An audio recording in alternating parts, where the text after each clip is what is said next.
Okay, y'all, I got a whole bunch of downloads. This is going to be a totally different type of video than you're used to from me, I think, because I'm just going to go with this. So, one, I've been getting this download that ADHD in our system or children with ADHD, what's actually happening is the soul is attempting to get into the body as deeply as it can, but in the places and spaces where the cells and the DNA or the body is dissociated or frozen because of the ancestral information, the energy is not able to fully get into the body. And so all of that energy is like bouncing up out of the body. And these kids are attempting to ground, they're attempting to move forward with their information, but they're not able to get into their bodies. I say kids because, well, obviously we have adults that have it as well.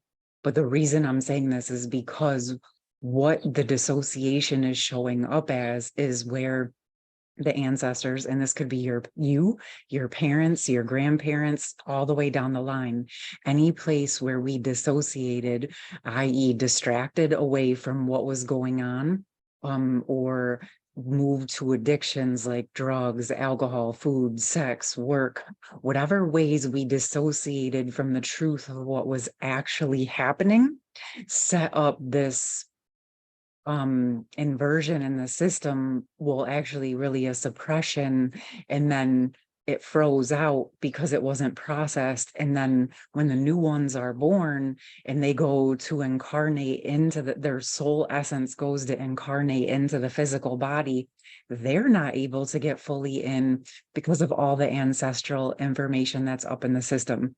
I'm speaking about ADHD because it's the children, right? And we know these little kids are not born with a beer in their hand or a plate full of food or workaholism out of the gate. That is something that is either in their DNA or something that is learned. So ADHD is the perfect one to look at because it's within their systems from when they're born and their soul is trying to get in. This is a perfect example of what I work on with my clients in terms of when we're unraveling ancestral patterns, dissociation, PTSD, all of those things, then the soul essence can actually get into the body. Okay, I saw it so clear today because I've been experiencing it in my own system. And what it feels like is that part of you is ready to get in the body and run. And it feels like being on a whole bunch of caffeine jolt in your system. But really, it's just the soul and all of that gorgeous life force that wants to come into the body and doesn't have enough space to fully get into their body. And then you take that on top of it and put them into deeper programs that tell them to sit down, be quiet, do what you're told, take your work home with you. The list could go on, basically, essentially squishing them even further and dissociating them from their true self even further. So to me, right out of the gate, I'm going to tell you ADHD is a sign that they need more space and they want to unfreeze the dissociation in their DNA and their system so they can actually fully incarnate into their human bodies. The thing is, these kids are coming with wisdom, knowledge, and perspective that many of the parents and grandparents might not be ready to actually absorb or aren't sure how to work with or handle because these kids are coming in awake, okay, in a different type of way. They are coming in aware of why they're here and what they want to do on a lot of levels. And so this feels like really, really, really important. I just want to get that out there. Take it how you want to take it. I've actually worked with multiple children and adults in this area. I'm working at it deeper in my own system as I realized a pocket of dissociation in my ancestral line that was so hidden, I didn't even know it was there, obviously, until I found it. And then once it was found with help of some other practitioners, I've been working with it very, very deeply. And I'm really blown away at how well hidden this actually was.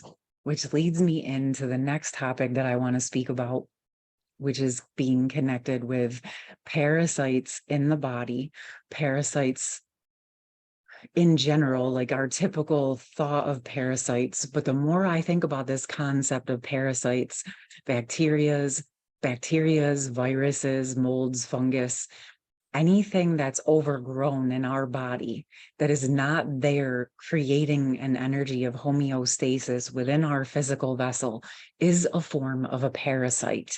Okay. So any of these imbalances in the system, any overgrowth, anything that is putting the body into or out of balance is essentially siphoning your life force and your energy and creating a level of dissociation in the body. This is also something that when we have that dissociation, those bacteria, viruses, parasites, molds, heavy metals come in and they can set up into the system where the person is dissociated and frozen. It's not actually walling off the things that we think it's walling off. It's actually ignoring the truth and allowing all of these other parasitic, vampiric energies to come into our system, hijack our cells, and then actually kind of take over the energy of the person. I actually read an article a few weeks ago that something like 40% of our DNA is viruses. Think about that. There is a certain healthy level of organisms that we need in our body to function in a healthy manner, but there are many of us who are dealing with a huge overgrowth of this in our system, and it's coming out and being thought of as autoimmune disorders. I have another theory on that your body is not attacking healthy tissue. It is not attacking itself because there's nothing there. It is looking for the things that are hiding in your system, like parasites, like viruses, like bacteria that have hidden or frozen or dissociated so deeply that your immune system is having a hard time finding them because of the level of denial and dissociation in the energetic field. Okay. I'm not a doctor. I'm telling you what I'm seeing from an energetic standpoint. I'm telling you what I'm finding and healing and addressing in my own real live human system. What I'm also working with other practitioners to support myself, but also working with them to support them. So we're working together to really look at these bigger overall patterns that are happening from a lot of different directions. And so I feel comfortable enough to speak to you about these. I'm not saying this is the only way or the be all end all, but I am here to bring you a different perspective, to bring an awareness to your system of what might be happening. Okay. Also, right before I came on this video, I saw something talking about you have to heal yourself completely before you can get into a relationship, or you have to heal yourself before you can be calling your counterpart or your love or your this or your that. And I'm here to tell you, yes, keep going on your healing journey. But if we hermit ourselves away from true life experiences, we're not actually going to receive the triggers or the information to let us know that the triggers are there. You can't heal something that you don't know is within you. This is where the outer mirror, our outer relationships, and the things that we experience in our life, it's why they're so important. Without those, without the triggers, we wouldn't know that something was dissociated or frozen in the system, because that's the whole point. It hides, just like parasites hide. I could go on with this, okay? But the bottom line is you have to be okay with living. You want to learn how to work with your triggers. You want to understand that your triggers are okay. It doesn't mean you did something wrong. It doesn't mean you're not good enough. It doesn't mean you didn't heal enough. It means that you're human and you're on this journey and you are learning every single day how to master that in a new way. And we are dealing with hundreds and thousands of years worth of programming in our system. There is no possible way that we can know everything that's in our DNA. Because if we did, we wouldn't be here right now having this conversation. And so physically, emotionally, spiritually, your health, what you're dealing with on a day-to-day basis, there's no possible way you could heal it all sitting by yourself. Okay? To do true, deep, honest healing, we have to have the triggers. We have to have the mirrors. We have to have the experiences in the outer world. Not always, but if we come to certain points, the only way we're going to continue to grow is if we receive those connections, if we receive that information from the other person, from the other experience. This is why I say things are not happening to you, they're happening for you. And if we're in a constant state of running or walling, we are not looking at the truth. We are not dealing with what is actually happening and what is actually present. Yes, put up protection where you need it. Yes, walk away and take a break if you need to. Allow yourself to step back and decide what you will and won't agree to. But as soon as you put up that boundary, let yourself open up to what it is that you do want. Okay. That way you're not blocking off the stream of energy. Okay. So no, I'm not going to agree to a toxic form of communication with you. Okay. But I will open up to a healthy form of communication with you. You see what I'm saying? Where a lot of times we're like, you're toxic, I'm cutting you off, don't talk to me anymore, and we run away. We put up the wall, we run away, we cut people off, we tell them, you're done, off with your head, right? You're fired. But the truth is, what's really fired, what you're really done with is that certain interaction. And so allow yourself to put up a boundary around that interaction. What will you replace it with? What are you willing to do? Where are you willing to meet someone? What is it that you need to deserve that level of respect in camaraderie and connection? And if they choose not to meet that standard or that boundary, they will show themselves out of the door very naturally. You don't have to wall. You don't have to run.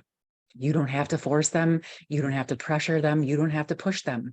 You just stand in your truth, your boundaries. But we have to be able to be comfortable with being honest with ourselves around what's actually happening. And the thing is that a majority of humanity for hundreds and thousands of years has been in some level of denial, in dissociation, i.e., I don't want to deal with that emotion, so I'm gonna go eat that food. I don't want to deal with that topic, so I'm gonna go have a beer. You get what I'm saying? Which is fine. Sometimes we need to take a step back and then readdress things. But if we're constantly just running, every single time we run something from something, every single time we wall something off in that way without opening a new opportunity, we are literally equivalently shutting off parts of ourselves. That's where the inner mirror comes in, the outer and the inner. So yes, you put a boundary on what you don't want to participate in, and then open up a new pocket for yourself. There are going to be some people, places, and things that you're just not going to ever interact with again based on that scenario. That is okay. The key piece that I'm trying to tell you is to not shut it down in your energetic field in the sense where you're harming yourself. I hope this is making sense to you guys. I could definitely go deeper into it. I can only tell you, whenever I've blocked or walled or run, what I've found is that eventually that catches up to me because that now creates a block on my pathway and in my system. So I feel comfortable saying it because I've actually lived it. And there's probably going to come a point where I'm going to find some place I blocked myself off back in the day, and now I got to reopen that back up. Okay. I'm okay with that. Okay, I can't remember everything that happened in the last 45 years of my life. I don't need to remember every single thing. When it's time for me to know, it will show me. It will show me. Okay. And then I won't judge myself. I will deal with it. I will face it. I will open that pathway back up, and I will move forward onto the next steps of my journey. You feel me? So this is where we have the opportunity to really drop into truth, to thaw out our own dissociation, and especially the dissociation that was passed down to us generation after generation after generation. Okay, this is actually a really big topic. Of course, I offer one-on-ones around this. You know, my schedule, I'll drop it in the comments. This could actually potentially be a really cool group if there's any interested around thawing the dissociation within the system and dropping in our true truth and true core soul essence. If there's any interest in that, let me know, drop it in the comments. I know that I hope that this download of my fast moving energy flowed together and made sense to you and wasn't too much. I would actually love to hear your feedback on that. But I wanted to try something different as it was coming in, so you guys can kind of get a vibe of sometimes how quickly things flow. If you do like this, you know, I could do some more of these, but either way, we'll flow with it. We'll see what feels right. I am going to share this out because I would like your feedback to see how it's received, if it's helpful for you or if it's just too much for the system. Either way, I'm open to your feedback. I love you. I appreciate you. And I hope you have a beautiful rest of your day, loves. Peace.